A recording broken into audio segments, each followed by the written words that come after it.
Quero saudar você com a paz do nosso Senhor Jesus Cristo. Amém.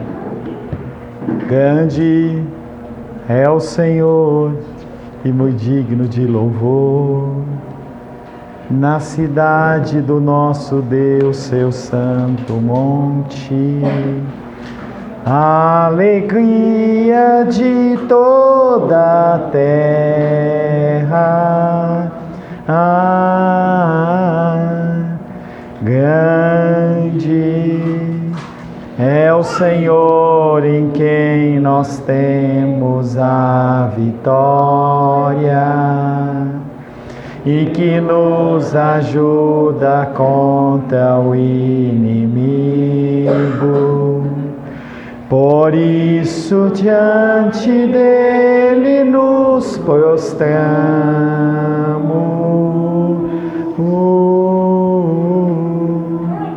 Queremos o teu nome engrandecer e agradecer-te por tua obra em nossas vidas. Confiamos em teu infinito amor, pois só tu és o Deus eterno sobre toda a terra e céus. Sobre a minha vida, sobre a sua vida. Ele é eterno, Ele é tremendo e Ele é grande. Não esqueça disso. Não deixe que as lutas da vida, que as dificuldades, elas ofusquem a pessoa de Deus. Estávamos vindo para cá, Naldinha e Cláudio vieram comigo e a gente vinha vindo, e aquela lua escandalosa, Deus mostrando a beleza da criação, mostrando imponente aquele grande globo perfeito, mostrando que para nós o amor dele por nós é mais uma forma dele mostrar o amor dele por nós. Glória a Deus. O irmão Cláudio falou comigo uma coisa que eu vim meditando. E por que você não glorifica a Deus? Por que você retém nos seus lábios o aleluia? Por que você retém o glória a Deus? Se Deus não estiver falando com você, você não se manifesta. Mas se Deus falar com você, não segura no peito. Não segura no peito. Eu lembro que lá em São Paulo, logo no início da minha conversão, eu pulava, eu dançava. E aí eu já contei essa história, mas ela é pertinente, eu vou repetir. E aí tinha um irmão do outro lado da igreja e ele dava uns glória a Deus alto. E eu olhava e falava, aquele irmão está querendo aparecer. E aí o tempo passou, eu fiquei amigo dele, viramos pastores juntos. E aí um dia eu olhei para ele e falei assim, me perdoa. Ele falou, por quê? Eu falei assim, porque eu julgava você. Eu olhava você falando glória a Deus e eu achava que aquele cara está querendo aparecer. E ele olhou para mim e falou assim, eu também quero pedir perdão, porque eu via você pulando, dançando, e aquilo me incomodava. E aí nós ficamos grandes amigos. Uma semana depois ele faleceu, fazendo a obra missionária do Senhor. Ele dirigiu uma Kombi, a Kombi sofreu um acidente e ele morreu. Mas o que fica dessa história é que você tem liberdade para glorificar a Deus. Eu não quero você fazendo isso mecanicamente. Se eu começar a falar assim, dá glória a Deus, aí você vai dar glória a Deus. Não é esse o objetivo. É o objetivo de você expressar que grande é o Senhor na sua vida. Amém, queridos? Amém, irmão Cláudio? Amém? Amém. Quero saudar os nossos visitantes. Nós temos 4 visitantes hoje. Rainer, Sandy, de Sandy Júnior. É isso? É? E Caio. E também Júlia. Pequena Júlia vem para a igreja a primeira vez. Isso não é liberdade para você ficar segurando e tentando levantar. Deixa ela quietinha, ela ainda está molinha, suas mãos estão sujas e ela está limpinha. Então espere passar um tempo para que você possa ficar querendo pegar no colo, você pode ter certeza que mais dia menos dia ela vai dar para você segurar, entendeu? E você vai poder ficar no culto segurando. E a gente tem muitas crianças aqui, glórias ao Senhor. Amém, queridos?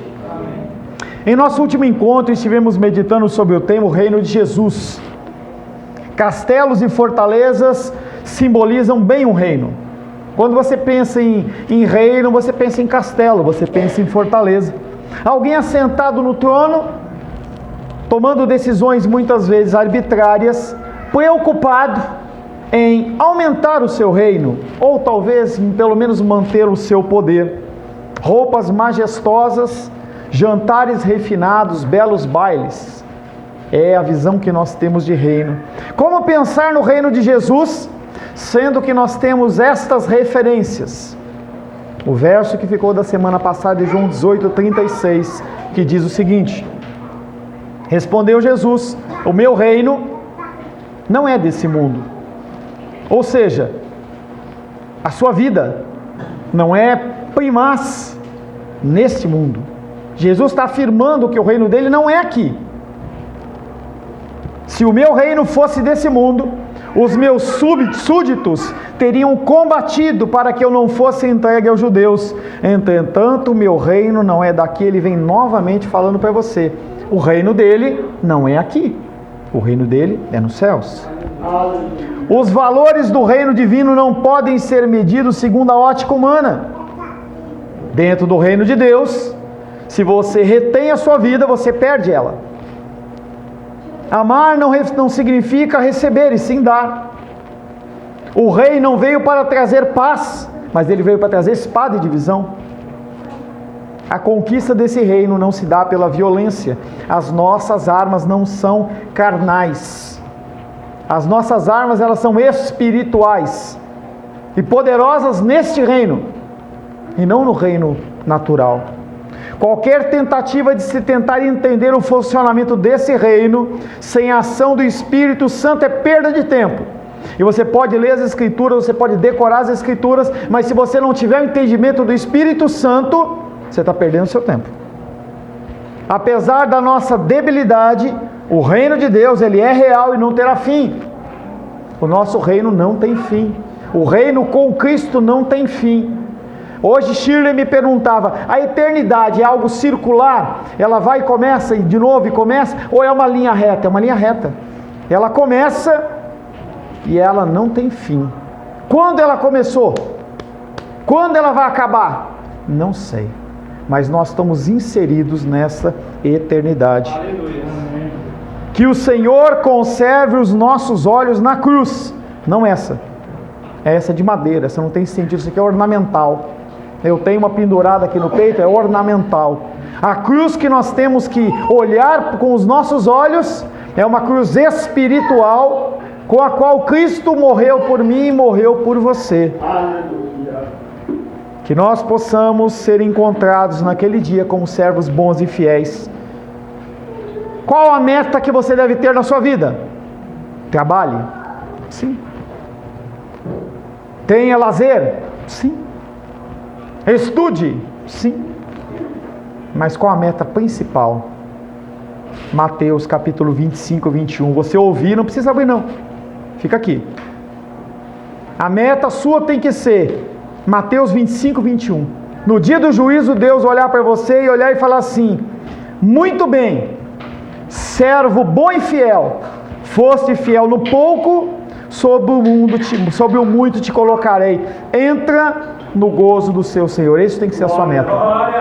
Não outra. A sua meta tem que ser você chegar lá e Deus falar: vem. Para os homens, para os maridos, a sua meta secundária, além de você chegar lá, é você apresentar a sua esposa, seus filhos a Deus. Porque Deus vai perguntar para você: o que você fez com a sua esposa? O que você fez com os seus filhos? Naquele dia, Ele vai te perguntar. E aí eu falo com os maridos casados aqui nesse lugar. A palavra de hoje tem como título: Jesus, o representante da verdade, ou Barrabás, o representante da mentira? Jesus ou Barrabás? Jesus ou Barrabás? Muito mais do que uma pessoa, é uma escolha diária que você tem que fazer. Você passa por dias, você passa por lutas e dificuldades, você tem que ter escolhas. E lá ali você vai estar escolhendo Jesus ou Barrabás. O que você decide aqui na terra é o reflexo do que você faria 2000 anos atrás, quando Cristo foi crucificado. Você estaria junto daqueles que gritavam Jesus, ou você estaria junto daqueles que gritavam Barrabás? Quero convidar você a abrir a palavra de Deus. Hoje é o último dia da gente ler João capítulo 18, nós estamos findando João 18 na noite de hoje.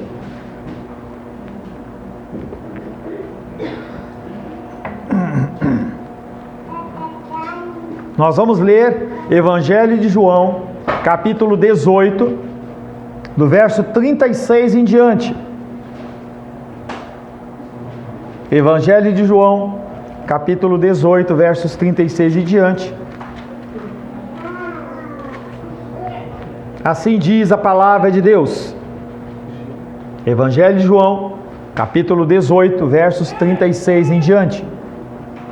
Respondeu Jesus: o meu reino não é daqui, não é deste mundo. Se o meu reino fosse desse mundo, os meus ministros se empenhariam por mim, para que não fosse eu entregue aos judeus. Mas agora, o meu reino não é daqui. Então lhe disse Pilatos: logo tu és rei? Respondeu Jesus: tu dizes que sou rei. Eu para isso nasci, e para isso vim ao mundo, a fim de dar testemunho da verdade. Todo aquele que é da verdade, ouve a minha voz. Perguntou-lhe Pilatos: que é a verdade? Que verdade é essa que você está falando?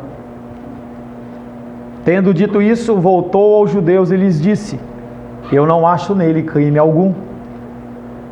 É costume entre vós que eu vos solte alguém por ocasião da Páscoa.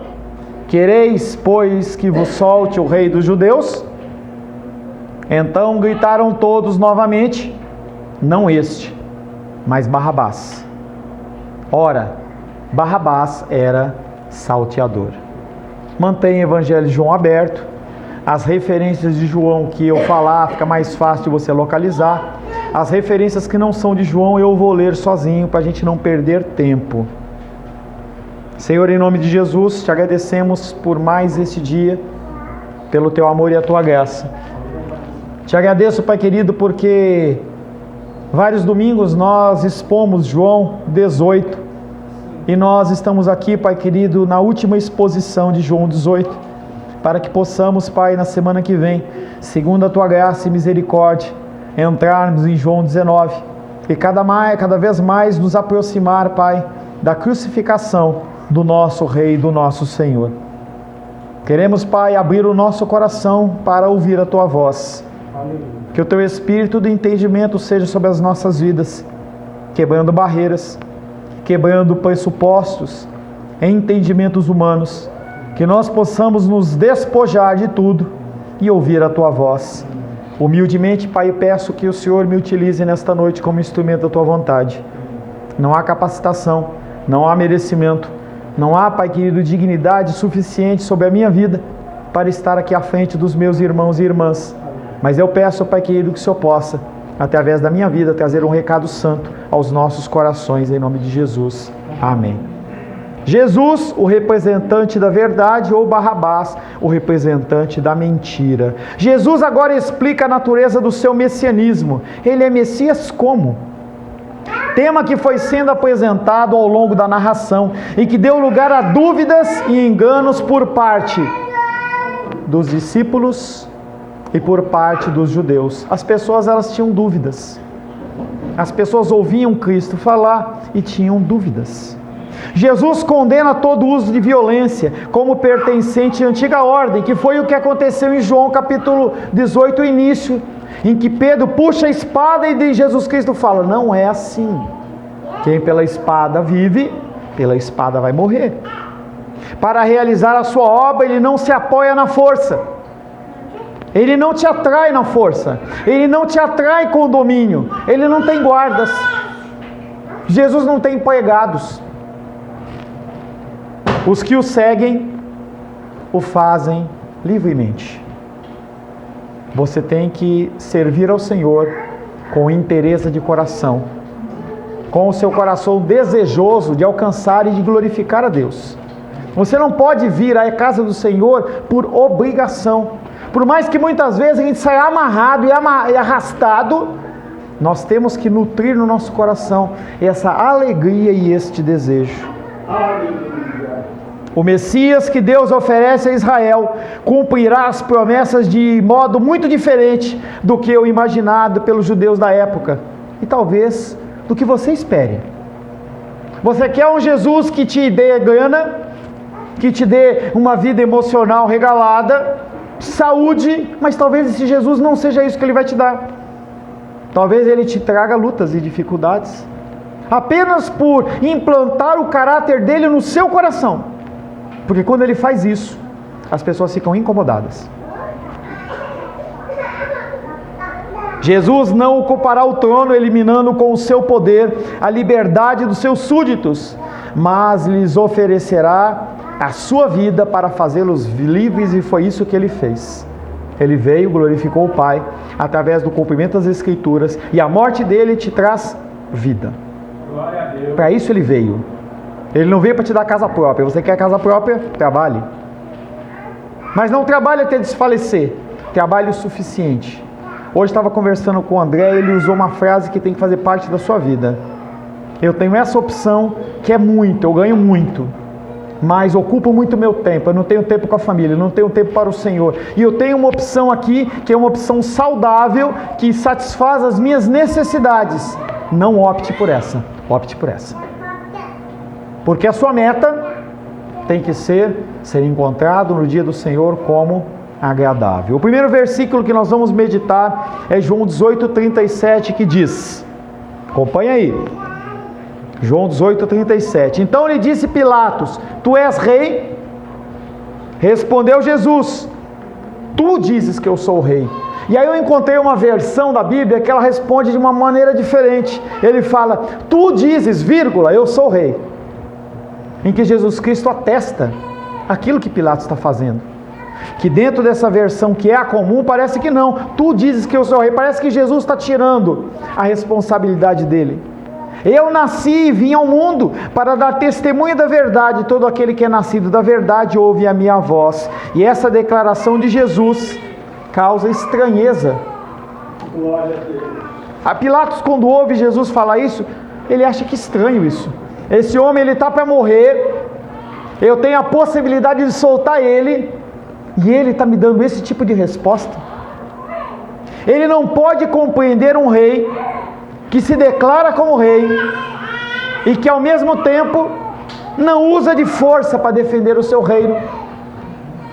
Ele não consegue entender a ação passiva de Jesus.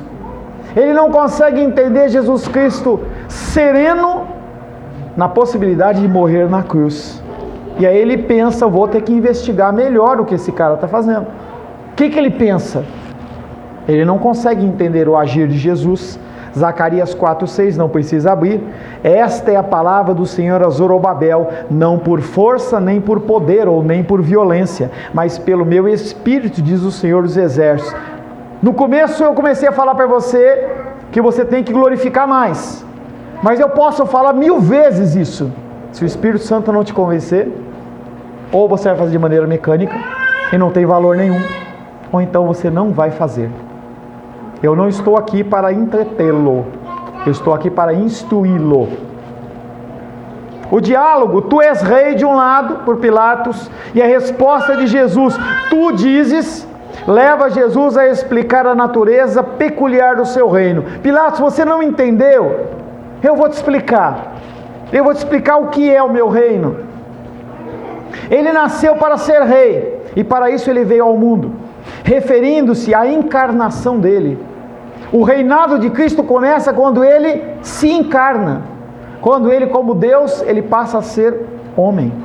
A mudança da glória que Ele compartilhava com o Pai, lá em João 17,5 diz que Ele compartilhava uma glória com o Pai desde sempre. Ele se encarna para passar para mim e para você um pouco desta glória. Para que esse mundo que andava em trevas, ele pudesse receber uma luz, talvez uma luz semelhante àquela lua linda e maravilhosa que está no céu, iluminando. Somente nesse momento desse evangelho, o nascimento de Jesus é mencionado sem nenhuma ambiguidade. Jesus não fala mais em parábolas. Até então Jesus Cristo usava exemplos, usava fórmulas. Agora Ele fala claramente: eu sou rei. Eu só não sou um rei como você acha que eu sou. Eu só não sou um rei dentro do seu padrão, em que você tem uma autoridade que é César, o imperador, e ele tem toda uma estrutura. Eu não tenho isso. Eu sou um rei diferente. Ele veio para ser rei e testemunhar da verdade, revelar a verdade de Deus, da salvação e do juízo. Era o principal meio de fazer súditos e exercer o seu reinado salvífico. Quando Jesus Cristo vem apresentando qual é o tipo de reinado que Ele queria propagar, que rei Ele era, que tipo de rei Ele era, Ele estava atraindo as pessoas não para aquele contexto normal, mas um tipo diferente de reino. Jesus Cristo não estava ali para fazer uma propaganda enganosa. O que as igrejas fazem? Mentem, enganam, olham para você que está com uma dificuldade e falam: vem para cá que eu vou resolver o seu problema. Eu não consigo resolver o meu problema. Como que eu vou resolver o seu problema? Como é que eu vou resolver o seu problema emocional se eu não resolvo o meu? Como é que eu vou resolver o seu problema de grana, de dinheiro, se eu não resolvo o meu? Isso é entre você e Deus. Eu tenho que mostrar um caminho, mostrar a verdade para você. E aí você pode perguntar para mim: o que é a verdade? É o que está escrito aqui. Essa é a verdade. É o que Cristo quer que nós sigamos. Não fábulas, não historinhas. Apóstolo Paulo fala: não siga fábulas, historinhas, pessoas inventando coisas, simplesmente para te trazer. Jesus Cristo não traz nenhuma propaganda enganosa. Ele fala: o meu reino é reino de sofrimento. O meu reino é reino de entrega. O meu reino, eu não tenho onde recostar minha cabeça. Esse é o meu reino. Então Ele não está mentindo para você. E quando você começa a passar lutas e dificuldades, você tem que entender que você está entrando no reino dEle. Somente aqueles que são corretamente relacionados com Deus, com a própria verdade, podem compreender o testemunho que Jesus fornece da verdade. Todos os que são da verdade ouvem a Jesus. Estava conversando com o Felipe Raiana essa semana, e o Felipe mexeu na cadeira, olhou para mim e disse: pastor Paulo, eu só entendo o que você está falando porque a gente já fez discipulado, porque senão eu ia falar que você está louco. Foi? As pessoas que não são espirituais, elas não entendem o discurso de entregar. Você dá para receber, de você abrir mão para ter. As pessoas não conseguem entender. O discurso humano é: eu tenho que juntar. E Deus fala: dá. Tinha uma música nos anos 80 que falava: dá. Tem que dar, não receber. João 10, 27. João 10, 27.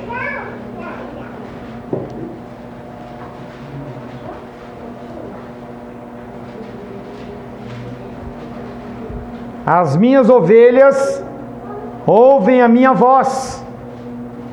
Eu as conheço e elas me seguem. Na negativa, as que não são minhas ovelhas não me ouvem. Eu não as conheço e elas não me seguem. Se a pessoa não tiver relacionamento com Deus, ela não entende. Você vai repetir, a pessoa não entende. Não há perigo, pois, que sejamos enganados por confiarmos nele, Jesus. visto ser impossível que aquele que foi comissionado por Deus e cuja disposição natural o leva a manter a verdade, nos ensine algo que não seja verdadeiro. Tudo que as Escrituras falam que é verdadeiro, é verdadeiro. Tudo que está escrito aqui vai se cumprir. Mas eu não quero. Você não tem poder de decisão. A ideia de que você detém o domínio sobre a sua vida é uma mentira. Quem controla o fio da sua cabeça chama-se Deus, não é você. Se assim fosse, né, Rainer? A gente pedia assim um cabelo meio Alain Delon assim, né? Entendeu? Essas entradonas aqui atrás, a gente resolvia fácil. Mas não dá para resolver, porque os fios de cabelo da nossa cabeça, elas estão no controle de Deus. De repente, Deus deixa isso para mostrar para mim. Fala assim, olha, você não controla nem a sua careca, nem as suas entradas. Você acha que você vai controlar a sua vida? E isso vem sobre os homens. Interessante, né? Jesus é o rei dos judeus, mas não apenas dos judeus. João 10,16. João 10,16. Mantém João aberto. Jesus diz: ainda tenho outras ovelhas, não deste aprisco, desse rebanho. A mim me convém conduzi-las. Elas ouvirão a minha voz, então haverá um rebanho e um pastor. Está falando de quem? Jesus Cristo está falando assim, não são só os judeus. Haverá um dia em que eu vou buscar o André, vou buscar a Esther, vou buscar o Alice, vou buscar a Júlia, para que nós sejamos apenas um rebanho, governados apenas por um pastor. O reino de Deus, na qual Jesus tem a função de rei, está aberto a todo homem que nascer do alto, da água e do Espírito. João 3,5. Pastor, para eu ser salvo eu tenho que fazer parte da sua igreja? Não. Eu tenho que estar na igreja presbiteriana? Não. Batista, assembleia, que qual que seja? Não. A regra para você ser salvo é João 3,5. Em verdade te digo, quem não nascer da água e do Espírito não pode entrar no reino de Deus. Água, arrependimento. Espírito, fé. Luta e dificuldade. Firme. Treme a perna, mas continua em pé. Dobra, mas não quebra. Arrependimento, mudança de comportamento. A palavra está sendo falada, a palavra está sendo ouvida, você ouve, medita nela e você muda. Água e Espírito. João 18:38. Segundo versículo. João 18:38. Sabe de cor? Cadê a Bíblia? Está acompanhando aí? Se souber de cor, não precisa ler não, tá? Perguntou-lhe Pilatos, que é a verdade? Tendo dito isso, saiu de novo e foi ao encontro dos judeus e lhes disse, eu não acho nele crime algum. Se o reinado de Jesus é inseparável do seu testemunho da verdade, e se seus seguidores são caracterizados pela fidelidade ao seu testemunho e não pela revolução violenta, Pilatos é forçado a reconhecer que Jesus está sendo vítima de uma conspiração do Sinédrio. Jesus em nenhum momento atentou contra o Império Romano, não falou mal de César, não falou sobre injustiça, não falou nada disso. Nenhuma palavra que saiu da boca de Jesus Cristo atesta isso. Pelo contrário, ele fala, o meu reino não é daqui. Eu não sou rei nesse contexto. Eu não quero o lugar de César. Eu não quero seu lugar. Pilatos, que tinha saído para receber os judeus, volta para interrogar Jesus e agora volta de novo para os judeus. Além disso, a Pilatos há um convite implícito nas palavras de Jesus. O que Jesus está falando para aquele homem? Me segue. Ele deu uma oportunidade para Pilatos mudar o comportamento dele. Provavelmente ia abrir mão de muita coisa. Talvez ele fosse morto. Mas Jesus dá uma oportunidade para ele. O homem no banco dos réus convida o juiz para ser seu seguidor, para juntar-se àqueles que são da verdade. mas ele não quer saber o que é a verdade. Tanto que ele pergunta o que é a verdade e antes que Jesus fale, ele vai embora. Algo que acontece também, não precisa abrir, em Atos 26, 28. Paulo preso, ele é levado a falar para um rei chamado Agripa. E ele começa a discutir com aquele homem e começa a falar, e chega um momento em Atos 26, verso 28, em que ele fala a seguinte frase: então fala assim: acredita, ó rei Agripa, nos profetas? Bem sei que acreditas. Ele lança a palavra e já lança uma afirmação. Aí o Agripa percebe e fala. Então Agripa se dirigiu a Paulo e disse: por pouco me persuades a me fazer cristão. Quase você me convenceu. Quem tem que convencer é o homem? Não, é o Espírito. Se o rei Agripa se converteu ou não, ninguém sabe. Mas como Pilatos, ele teve uma oportunidade. Jesus não é perigoso, mas acaba por irritar a Pilatos. Os cegos não conseguem ver. Apenas aqueles que ouvem a voz de Cristo. Apenas aqueles que são ovelha. De qualquer forma, Pilatos rapidamente termina o interrogatório com uma curta pergunta: o que é a verdade? E da mesma maneira dá as costas, seja porque ele está convencido de que não existe um perigo, uma resposta, ou porque ele não quer ouvir essa resposta. Provavelmente ele não quer ouvir que verdade é essa. Porque se ele ouvisse que verdade era essa, e se ele fosse convencido pelo Espírito Santo, de maneira nenhuma Cristo tinha sido crucificado. Ele prova assim que não está entre aqueles que o Pai deu a seu Filho. João 10, 27.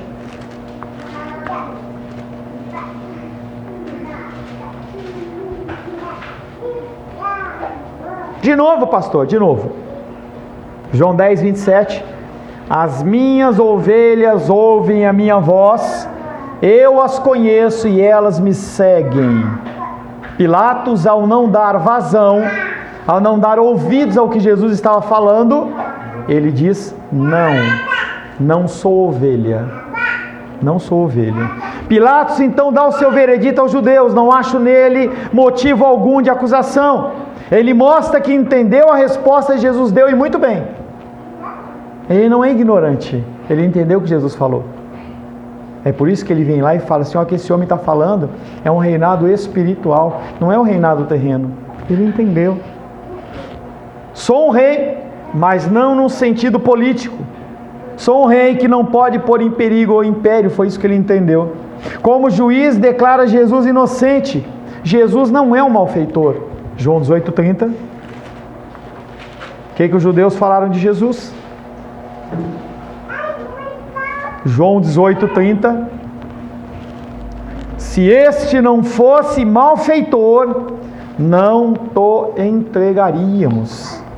Eles levantam uma acusação, falam: esse homem é um homem que está querendo ser rei, ele está querendo tomar o lugar de César, esse homem é extremamente perigoso, ou você mata ele, ou o Império Romano vai acabar. Helena saiu. Aqui vemos em Pilatos uma doença costumeira entre os seres humanos.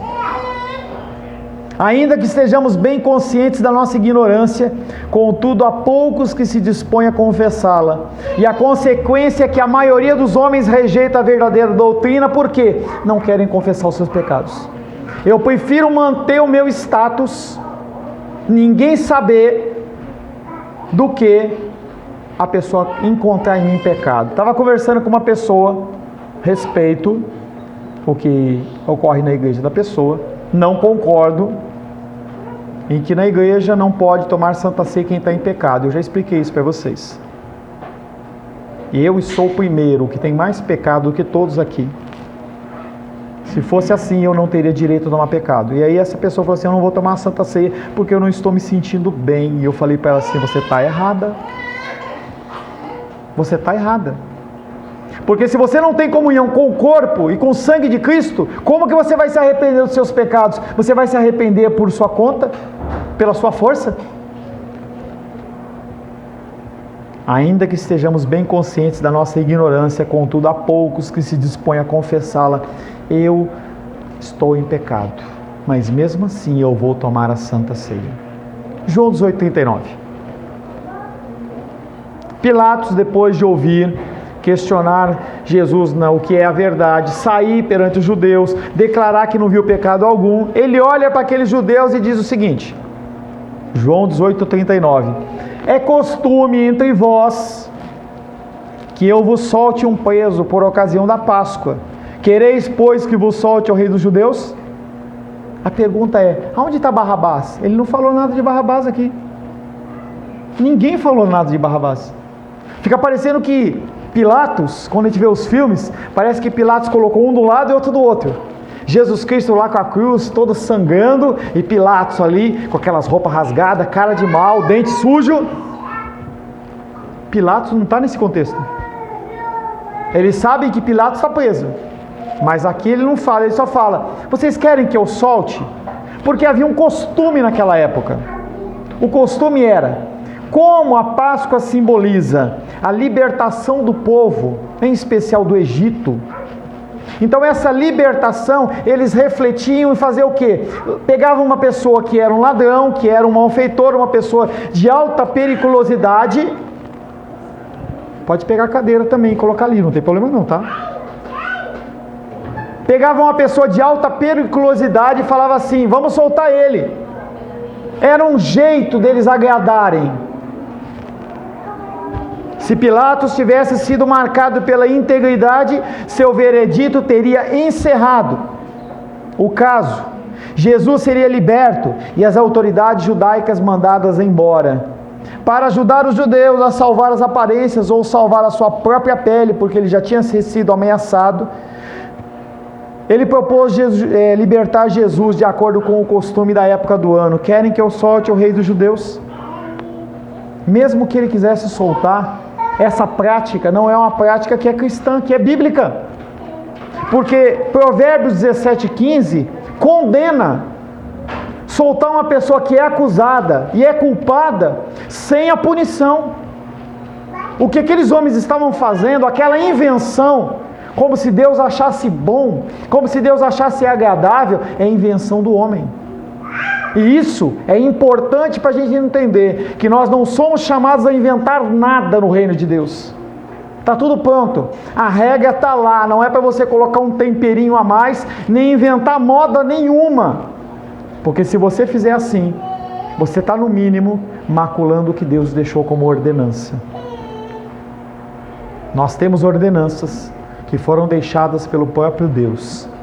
E essas ordenanças, elas têm que ser seguidas. João 18:40, o último versículo que nós vamos meditar nesta noite. João 18:40. Então todos tornaram a clamar, dizendo, não este, mas Barrabás. Ora, esse Barrabás era um salteador. Pilatos não propôs nenhuma alternativa, ele apenas oferece que Jesus seja salvo. São eles que mencionam o outro indivíduo, que é apresentado sem nenhuma introdução. E sabe o que é interessante? Sabe o que significa Barrabás? Filho do pai. Que pai é esse? Porque os nomes judeus, eles tinham significado.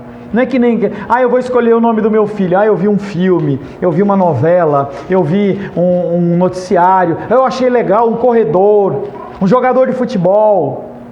A maior bronca da minha mãe é que quando ela escolheu o nome meu, Paulo César, tinha o Paulo César Caju, jogador do Flamengo.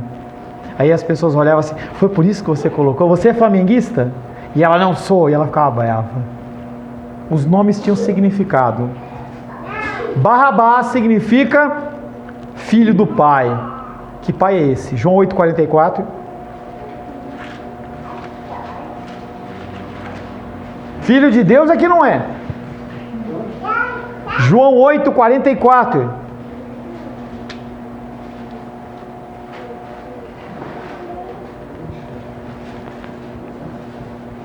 João 8:44. Vós sois do diabo, que é o vosso pai, e quereis satisfazer-lhes os desejos. Ele foi homicida desde o princípio, e jamais se firmou na verdade, porque nele não há verdade.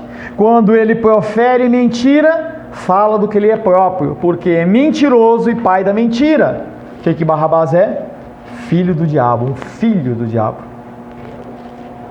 Em lugar de Jesus, o Filho de Deus, eles preferem colocar em liberdade um homicida, ao invés do doador da vida, que está lá em João 10:10, não precisa abrir.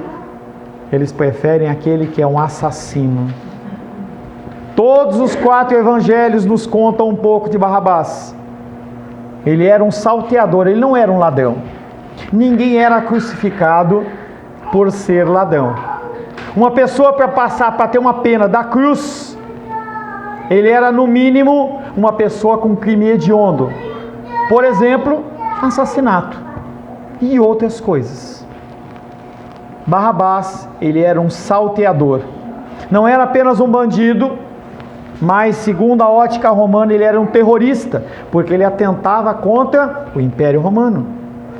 Barrabás não aceitava que o Império Romano continuasse controlando o povo de Israel. E aí ele se levantava de uma forma armada. Ele fazia parte de um grupo judeu que chamava Zelotes. Os Zelotes, eles queriam tomar o reino à força, na espada. Quem que fazia parte dos Zelotes também? Judas.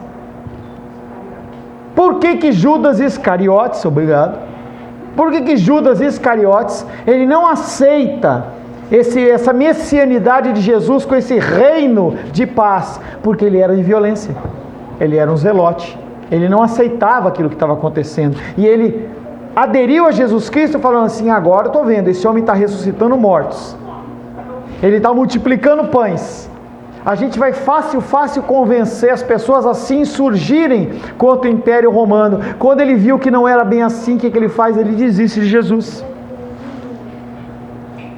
Barrabás estava na prisão com os rebeldes por ter cometido um assassinato durante a rebelião. Enquanto ele se rebelava, ele matou um romano.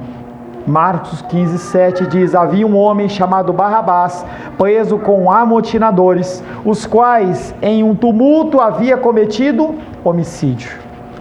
Assim, na instigação dos principais sacerdotes, que normalmente nada tinham a ver com os zelotes e outros interessados na rebelião armada, porque os sacerdotes não queriam confusão nenhuma, eles queriam apenas ficar na boa vida.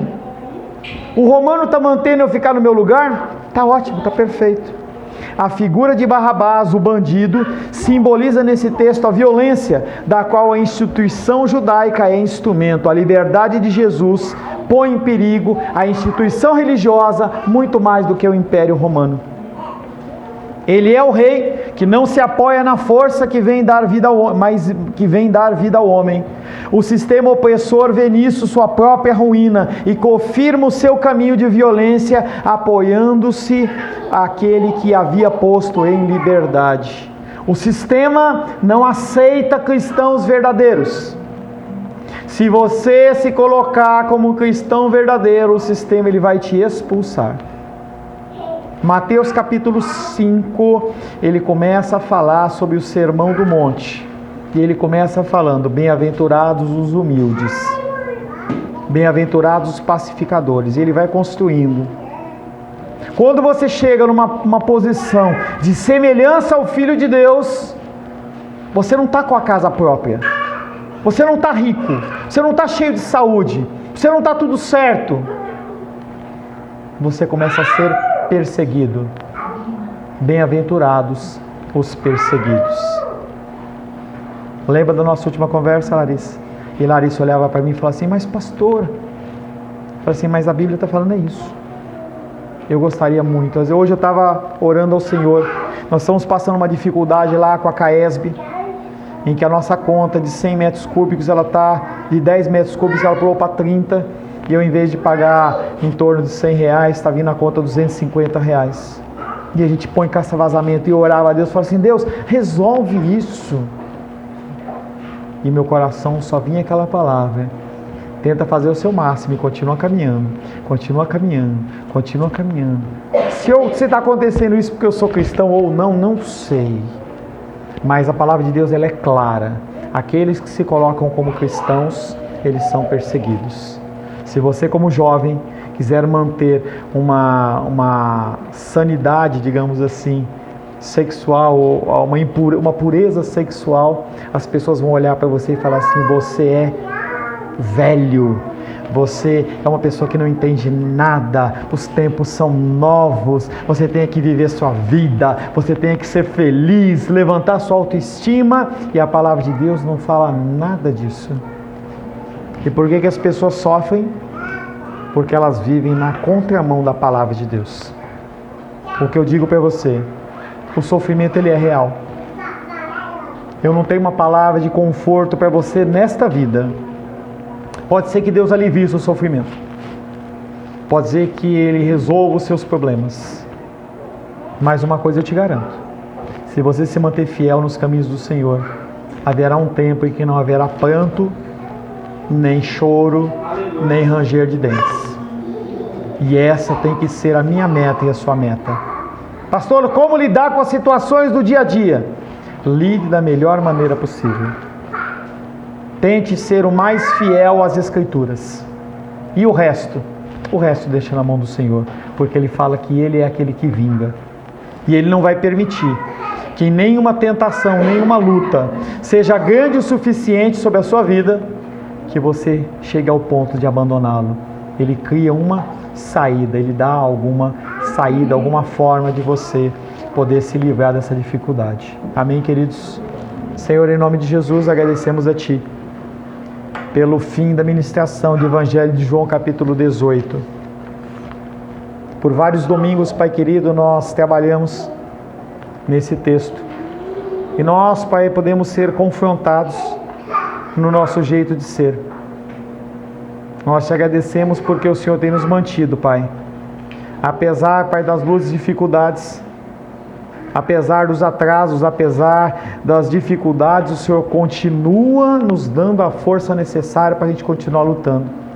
Nós em nós mesmos, Pai, já teríamos jogado a toalha, já teríamos sucumbido há muito tempo atrás. Mas o Senhor tem sido a nossa fortaleza. Mantém-nos, Pai querido, caminhando, seja a 100 km por hora, seja a 1 km por hora, mas não permita, Senhor, que nós venhamos a parar. Porque se nós pararmos esta caminhada, nós não conseguiremos retomá-la. Nos dá a força e o vigor necessário, Pai, para esta semana, para esse dia, para essa semana, para esse mês, para este ano, é o que te pedimos em nome de Jesus. Amém.